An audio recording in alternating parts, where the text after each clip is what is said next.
Hey everybody, how you doing on this afternoon?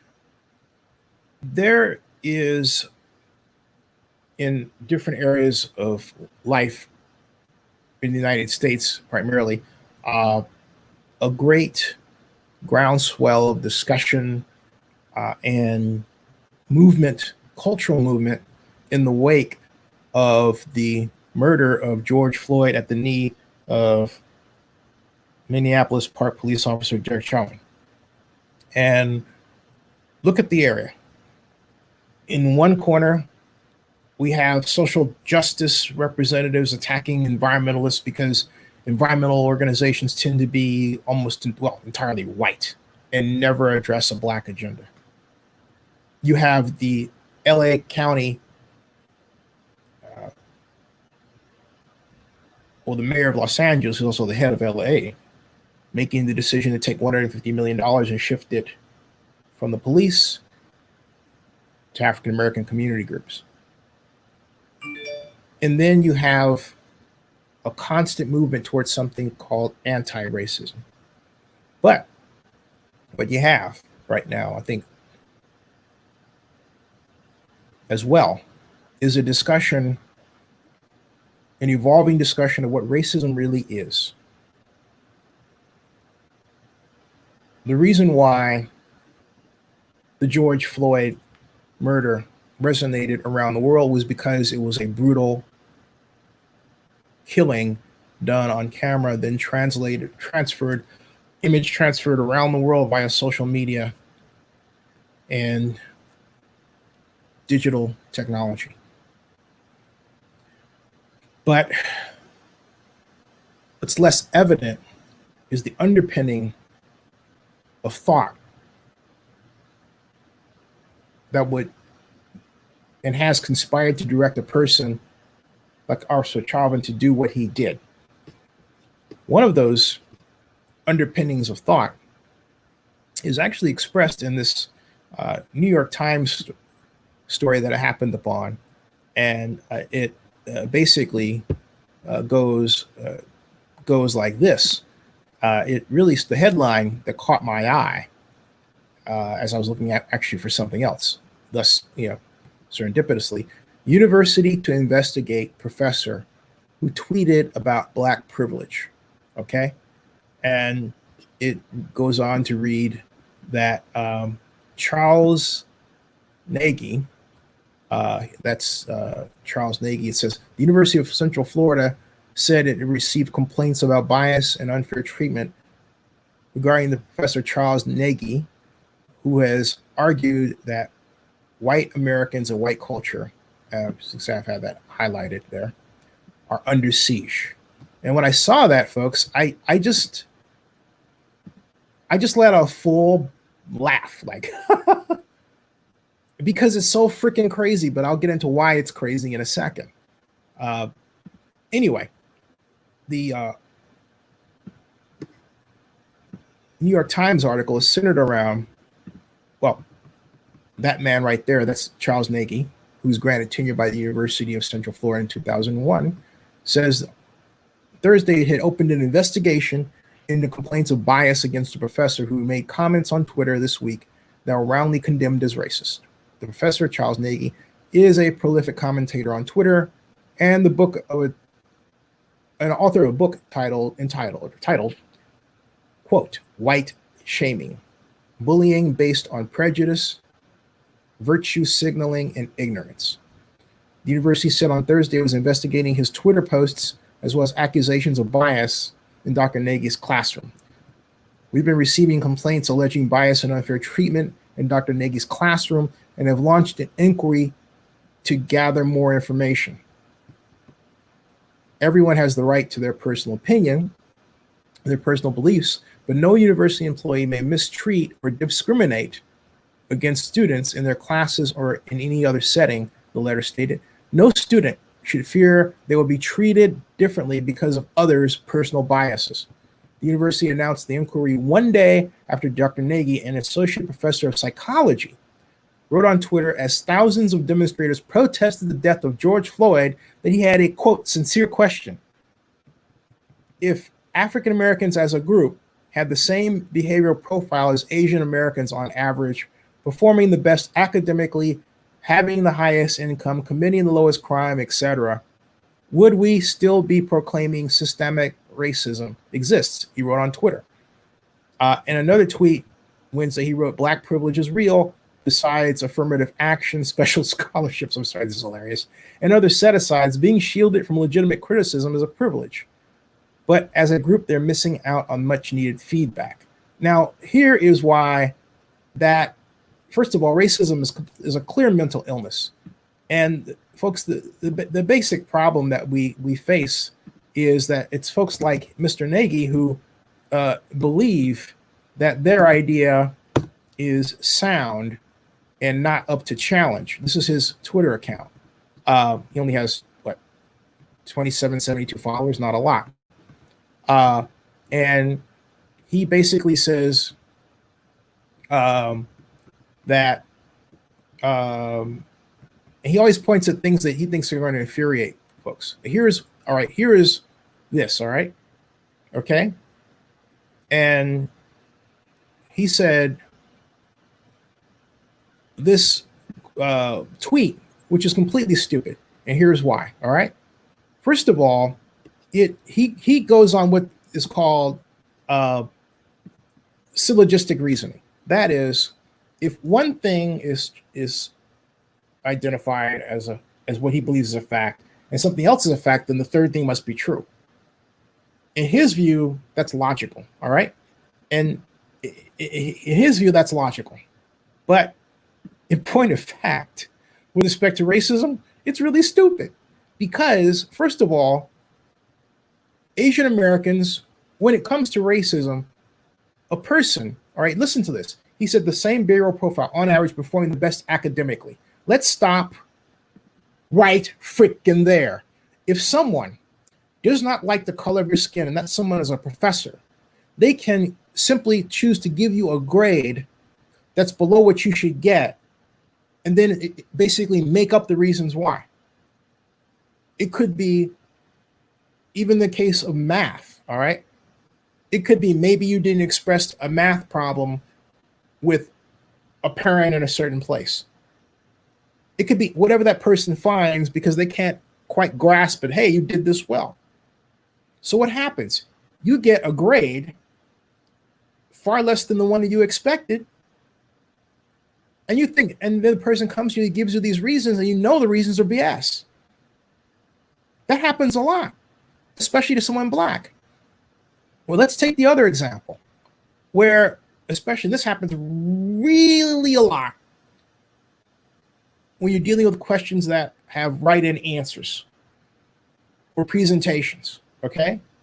A person may not like the way that you speak. Maybe you have a street slang, but they're not able intellectually to curve away your slang and just see the words, right? A lot of people can't do that. It takes concentration to do that.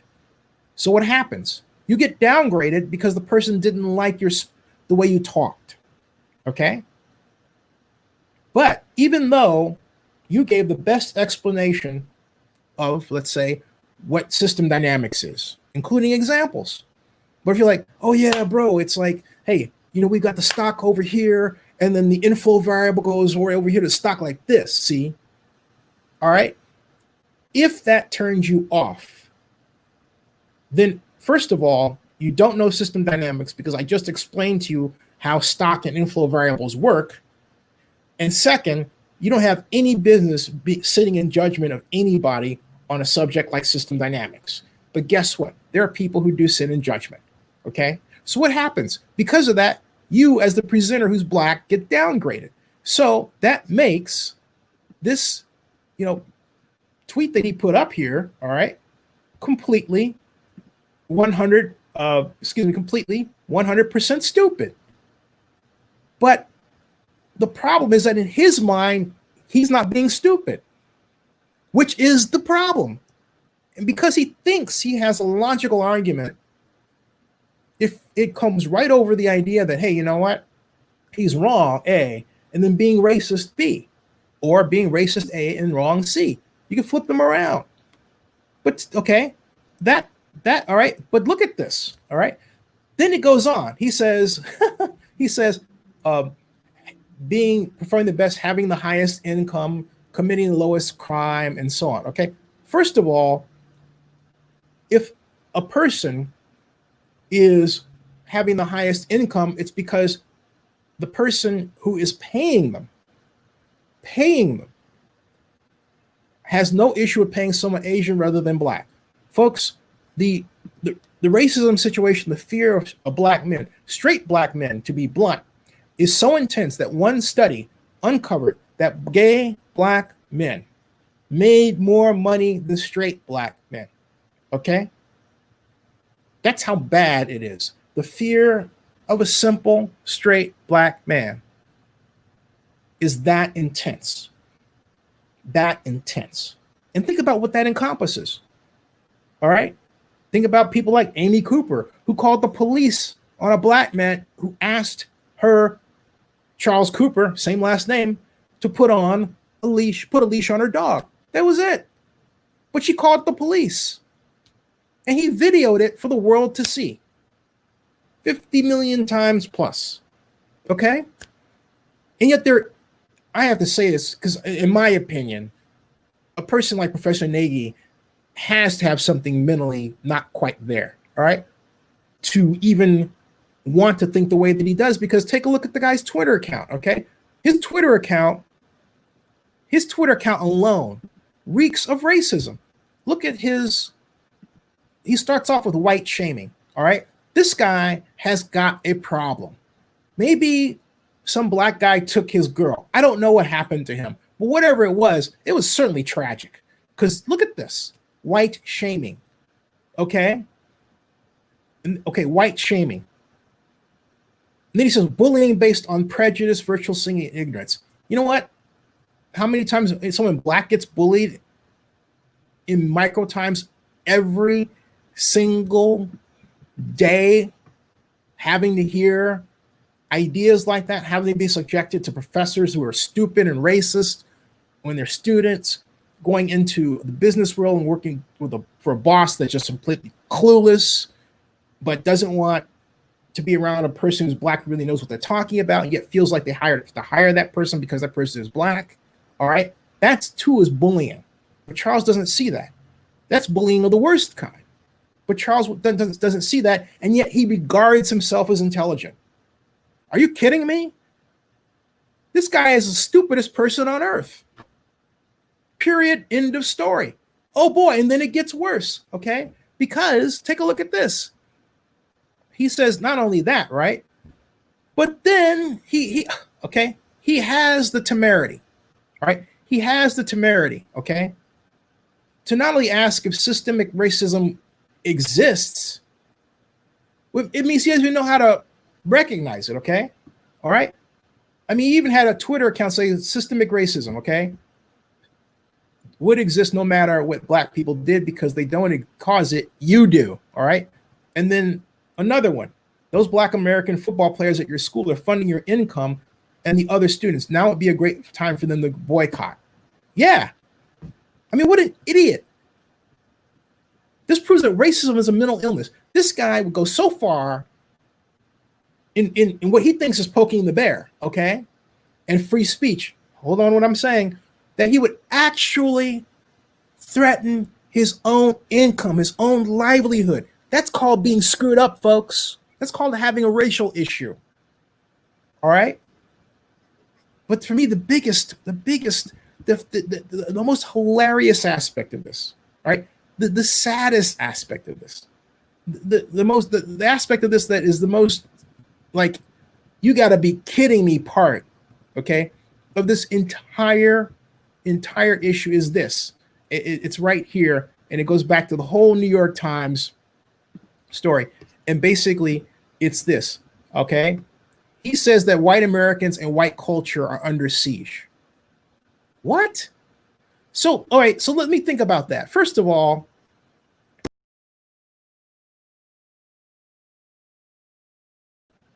that guy can't even define what white culture is, okay? There's no such thing as white culture. Why? Because when you start carving out what white culture is in reality versus what someone thinks it is, hold on to what I'm saying, okay? Hold on to what I'm saying. You realize that what it really is German culture, Russian culture, English culture, Middle Eastern culture, right? Which is defined as white, okay? Even though they don't like that in the American context because of the way they're treated, okay? The whole point is white culture really is not the same construct as black culture. White culture is not the same construct as black culture. But among people who, but what it is a reaction to blacks in the United States who have no single place or nation or country to call, have no ethnicity to call. I can't say, oh yeah, all of my family comes from X, right? But I can say that I have a tie to slavery in the United States. Even as a person who has Abraham as a last name, Abraham is a free name, a name that Black Americans had who were free all their time. In other words, their family who had the Abrahams weren't enslaved and then free. That's another set of names, okay? But listen, that's all in the American context. It's not, oh yeah, if I could have come over from Ethiopia, possibly.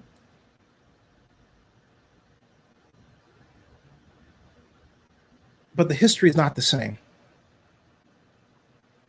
So, in that, we have to ask the question, does Mr. Nagy think that to be white is to be racist? And that's a question for him to answer. Because if he thinks to be white is to be racist,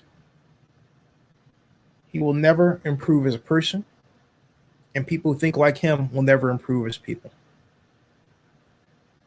There are millions, billions of white people who would disagree with his position. That's the cool aspect of year 2020, okay? There are billions of white people who would think that this guy is nuts because racism is a mental illness. Something else too, all right, that I want to turn you on to before I close here on this. In this, not just this, but also his ridiculous Twitter accounts and everything else, okay? I want you to look at this. All right.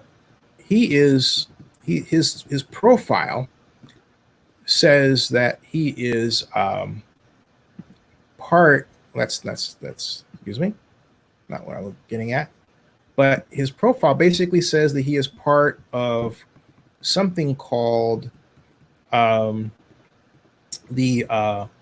fire.org, okay?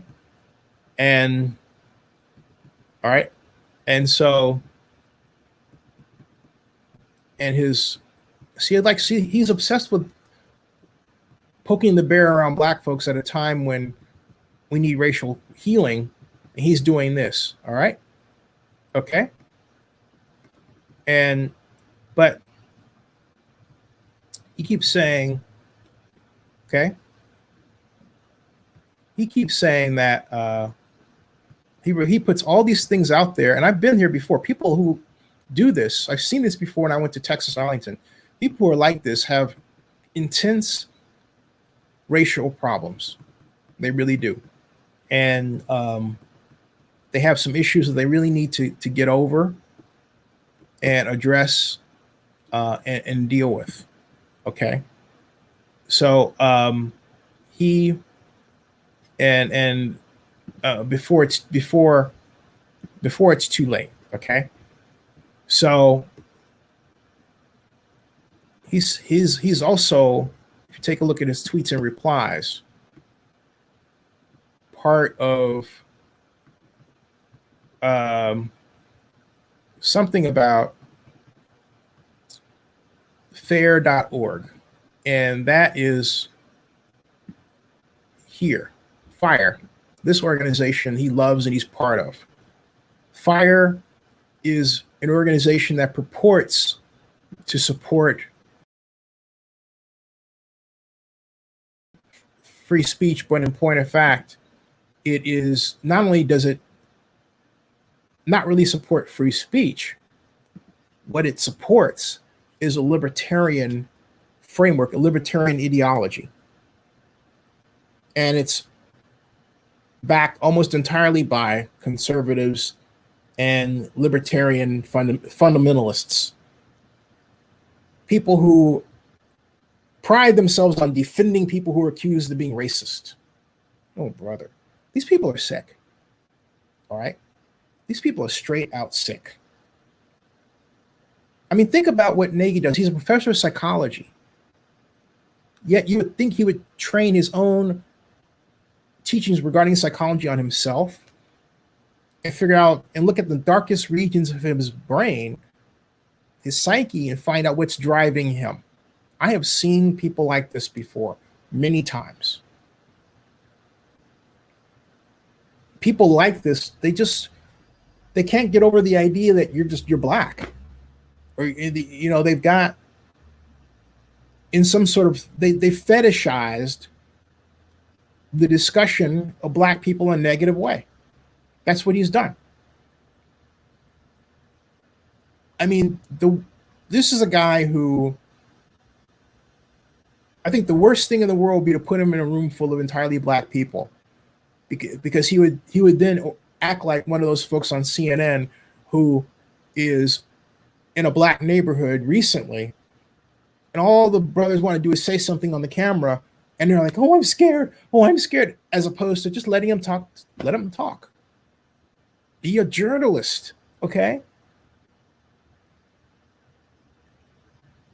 This is nuts. Completely nuts. White culture, first of all, has nothing to do with racism, Professor. And I'm using that term loosely. And I think the problem is that you think that being white means being racist. But in point of fact, it quite appears that you have the problem of being a person who's racist. Or Larry Elder, look, Larry Elder hates being black, okay? Let's just get that out of the way. Larry Elder has created a career based on using the media to piss off black people and make white people who happen to be racist, you know, comfortable with the fact that they're racist. So Larry Elder, yeah. Subscribe to Zenny62 on YouTube. Bookmark oaklandnewsnow.com. And remember, racism is a mental illness, folks. Something else, too. Let me ask you, let me prove to you that it's a mental illness. Is this a fun thing to talk about? No, it's not. I would rather talk about football strategy or stadiums or sports, okay? Or political public policy with respect to economics, that sort of thing. And other issues in pop culture. But stuff like this isn't fun because I don't like putting people down. But at the end of the day, you sort of wind up doing that when you criticize what someone said. It's on such a dumb level. And in 58 years of my life, which I'll be August 4th, I have to tell you, there were always these times I thought, oh, that's in the past. We're not going to have people like that that think like that. There's no way that anybody who grew up in my generation who's white could think that way. Well, you know what? I'm all for freedom of thought. But I'm less supportive of stupidity. And as I say before, and I'll say it again, racism is a mental illness. If you think you have a problem, get help. Subscribe to Zenny62 on YouTube and bookmark oaklandnewsnow.com.